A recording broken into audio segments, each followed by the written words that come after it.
pag-usapan natin yung income elasticity or the topic demand elasticity. Alright? So, na-discuss na natin yung PED, price elasticity of demand. Pero, ang gagawin natin sa susunod na video, ipapakita ko sa inyo dun yung papaano yung computation niya. May papakita ko sa inyo mga data. Ngayon, let's talk about income elasticity. Kasi nung nakaraan, ang pinag-usapan natin nung nakaraan is that yung strength ng response ng mga consumer if the price will change, right? Kung magbabago yung mga presyo. So, yun yung sa price elasticity of demand. So, papasok dun yung elastic price, unitary price, inelastic price, and yung perfectly elastic and perfectly inelastic. Alright? Nabanggit ko nga rin doon yung mga examples no, na yung sa elastic price, andun yung mga luxury products. Unitary price naman, it's proportionate. Papasok dun yung mga semi-luxury products. Samantalang yung inelastic price, papasok dun yung mga basic goods, no, ng mga produkto. Pag perfectly elastic price naman, perfect example niyan yung mga house and lot. Perfectly inelastic, very good example niyan yung mga medical supplies and equipment, mga medical drugs, right? So ngayon, let's talk about what we call as income elasticity. Tignan natin yung responsiveness ng mga consumer pag nagkaroon ng changes in their income. Okay? Let me pull out some data for you. Okay? So, check natin sila. Okay. So, ito yung sinasabi nating income elasticity, in which it pertains to the changes in income that affects what we call as the consumer behavior. Alright?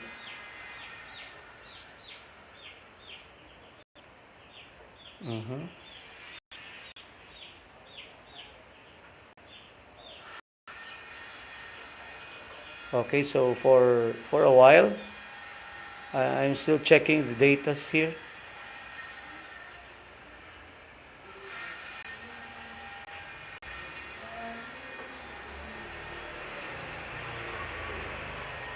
Okay. There. So when we talk about income elasticity of demand, it refers to the sensitivity of the quantity demanded for a certain good to a change in the real income of consumers who buy this good, keeping all other things constant. So, the formula for calculating po ng income elasticity of demand is the percentage change in quantity demanded. We will divide that to the percentage change in the income. So, with income elasticity of demand, you can tell if a particular good represents a necessity or a luxury, right? So, dito po ipapakita kung yung produkto na yon ay necessity or luxury. Alright? Sa pag-calculate dito by using income elasticity. Okay, next. Ito po yung pinaka formula niya, no? If you will notice, we can get the income elasticity of demand or YED. The reason why we have Y here is because Y symbolizes the income. All right, so it's the income. So income elasticity of demand, we can get that by dividing the percentage change in quantity demanded over percentage change in income. So ang symbolic dito po yung triangle, uh, is what they call that. That triangle is equivalent to change and Y is equivalent to an income. So that's why we use it like that. Okay, so next is there. Ito po yung mga types ng income elasticity of demand. So merong high, unitary, low, zero, and negative. So pag high, it pertains to rise in income po. Lumaki yung kita, which comes with bigger increase in quantity demanded. Alright? Now, when we talk about unitary, it pertains to the rise in income once again, but it's proportionate to the increase in the quantity demanded. When it's low, a jump in income is less than proportionate than the increase in the quantity demanded. Pag zero naman, the quantity bought or demanded is the same even if the income changes. Alright? So, there's no reaction. Negative naman, an increase in income comes with a decrease in the quantity demanded. So, yun po yung mga types ng income elasticity. Alright? So, next is, let's talk about the cross elasticity. Pag sinabi naman pong cross elasticity, ang pinag-uusapan natin dito is substitutes, no? So the cross elasticity of demand is an economic concept that measures the responsiveness in the quantity demanded of one good with the price when the price for another good changes. It is also called the cross price elasticity of demand, and this measurement is calculated by taking the percentage change in the quantity demanded of one good and dividing it by the percentage change in the price of the other good. So ito po yung cross elasticity of demand.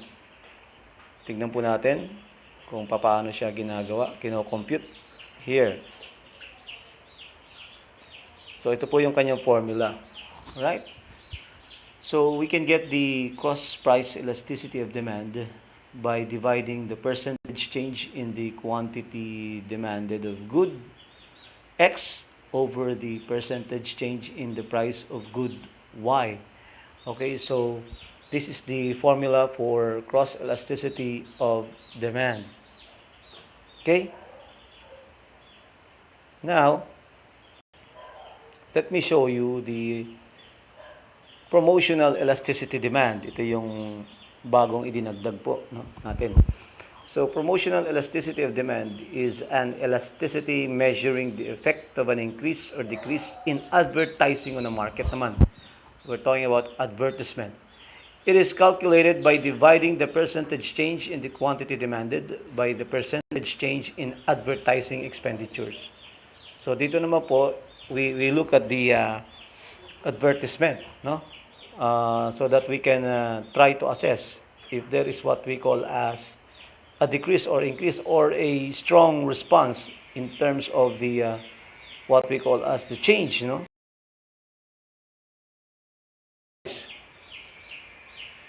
Now here, if we're talking about promotional elasticity of demand, it's an advertising or promotional elasticity of demand which measures the effect of incurring an expenditure on advertising vis-a-vis an increase in demand or ceteris paribus. Some goods like consumer goods are more responsive to advertising than others, like heavy capital equipments, no? Okay, so dito, nagre-rely yung ibang consumer natin sa mga advertisement. So that's why magkakaroon ng strong reaction. So here, how are we going to get the elasticity of demand based on the advertisement? So we're going to divide the proportionate change in quantity demanded or sales of commodity X over the proportionate change in advertising expenditure. And you can see the degrees down below, right? Down below. So if the what we call as the elasticity of demand pertaining to the promotions or advertisement is greater than 1, then it will be considered to be as elastic. And it says here that the firm should go for heavy expenditure on advertisement. All right, because there is a strong reaction. Now, if it is less than 1, okay, the firm should not spend too much on the advertisement. All right, so because it's less than 1, it's inelastic. All right, but if it is elastic, the firm should go, no, for heavy expenditure on advertisement. All right, so because there's a lot of people reacting in terms of what we call as the advertisement. Marami pong consumer ang nagre-rely on the advertisement if the product, no, in terms of promotional elasticity demand results to greater than 1 yung kanyang coefficient. So meaning to say, mas reliable yung advertisement. Kasi nga maraming consumer na gustong makita yung commercials na yon ng product na yon.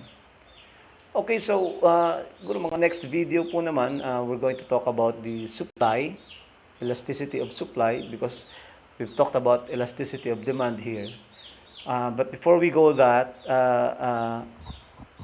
that topic, let's discuss first, no, by next video, yung computation po ng price elasticity of demand. Pag-aralan po natin kung paano siya kinocompute. Okay, so please subscribe to my channel, then watch, like, share, and comment. Then ring the notification bell to give you some updates on my videos. And then God bless us all, and God bless the Philippines. Thank you, and bye-bye.